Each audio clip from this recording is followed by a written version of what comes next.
Пропаганда. Это очень больной вопрос. Это стереотипы, которые тяжело поменять, и я думаю, что со временем грамотные умные люди, они уже давно это поменяли. Ну, а остальные, это получается те люди, которые не хотят это менять, и все. Ну, неадекватные люди просто, и все.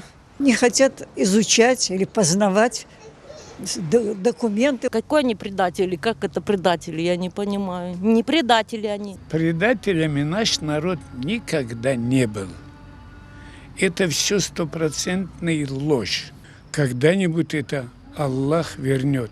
Нельзя так в адрес ни одного человека, ни сотни, целого народа. Это не прощается. Люди должны думать. Советский Союз говорил, чем кончился.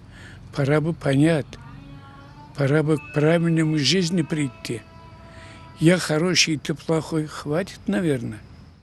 Это все неправильное освещение тех событий, тех времен, поэтому кому-то это выгодно просто.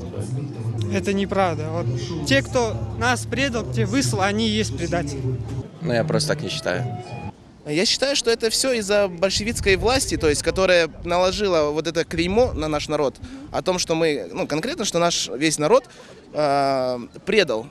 Предатели вообще, вот сколько мои бабушки, дедушки, сколько говорят, не знали даже ни об одном человеке. У нас села сжигали, то есть ни одного человека из села не оставляли, не то что из семьи, из села не оставляли людей. Поэтому о чем тут можно говорить? Я не знаю почему, я никогда не понимала этого. Наш народ также наравне со всеми сражался во время Великой Отечественной. Я к этому отношусь вообще нейтрально.